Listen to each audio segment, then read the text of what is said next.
Okay, this next video is a short one, and it just kind of continues with where the first slide presentation stopped with. It's going to deal with the Latin Vulgate, and then at the end it's going to kind of start introducing the next one, which will start getting into the history of the English Bible. But just a couple of thoughts before you watch this. Some things on Jerome and the Latin Vulgate. A lot of people and a lot of materials that I've read want to kind of demonize Jerome and the Latin Vulgate, and I think it stems from this. And I want to mention this because I'm going to have to deal with this on several issues. It's kind of a tent, an umbrella type issue, so I want to kind of address it now, and I'll do it again as it comes up. I'm Protestant. I am a Baptist, and there is obviously, because of that, because we are a product of the Reformation, there is this anti-Catholic sentiment. And obviously I'm not Catholic, so therefore I don't agree with Catholicism. But I think sometimes that we, on an emotional level, we have a tendency as people, and I know I'm shifting gears, but my mind, I don't have a script here that I'm going by. We have a tendency as people to do things that has created a phrase that we all have heard, I'm sure, and that is throwing the baby out with the bathwater. And that is, we tend to operate on pendulum swings, right? If we're over here and it's bad, we react in an equal and opposite manner to the point to where we end up over here. So we end up going to the other extreme instead of back to the middle where we're supposed to be balanced. And I think this is one issue, or this is one particular issue that applies to many times, is, oh, well, Jerome was Catholic. Catholicism is bad, therefore Jerome is bad. And that's bad reasoning, and let me tell you why I believe that it's bad reasoning.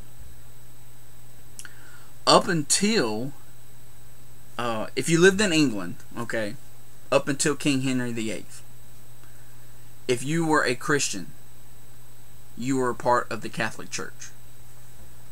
I mean, it just was. And now, it can be, I know historically, I got, if you're looking at my video, let's see, this white book you see right here that I'm putting my finger on the bottom, that is my church history book that I had in school.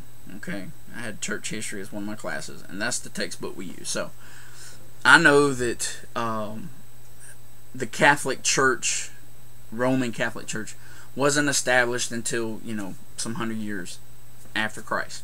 I know that. I'm unfortunately having to overgeneralize to keep from going into those details. But my point is Jerome was Catholic.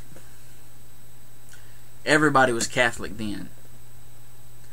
Unless you were Jewish or, something else. But you have to remember that the corruptions and the abuses of the Catholic Church really kind of started on baby steps to begin after Constantine legalized Christianity, made it the national religion. Up until then, Christians were persecuted and martyred for being Christians. The church was pure at that point, because you knew if you were a Christian, it could cost you your life. And so there was no easy believism in those times. But when Constantine had his vision and was, believed that it was the Christian message that saved him and allowed him to win at war, and then he declared Christianity to be the national religion, all of a sudden now everybody was Christian, even those who weren't. It was easy to be Christian. And so that kind of started, for the corruptions and things to come in, like the scripture warns us of.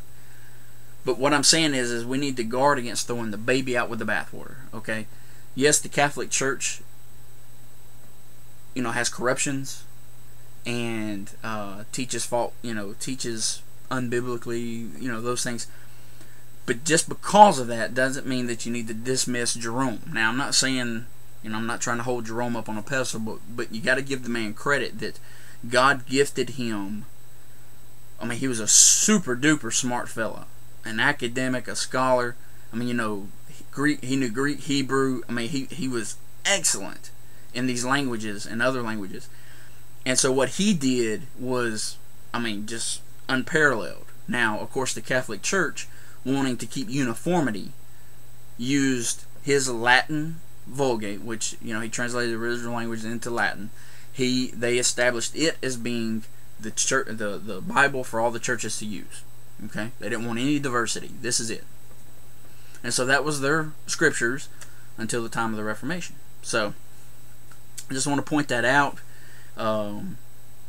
As we go through these presentations, the presentations are going to be kind of, they're fact-filled. They're dealing with some research, some facts, timelines, things like that, history. And I'm going to do these little videos introducing those to kind of give you my interaction with those facts and those details. Okay, so this is mine for the Latin Vulgate and Jerome, and then we'll get into the English Bible next.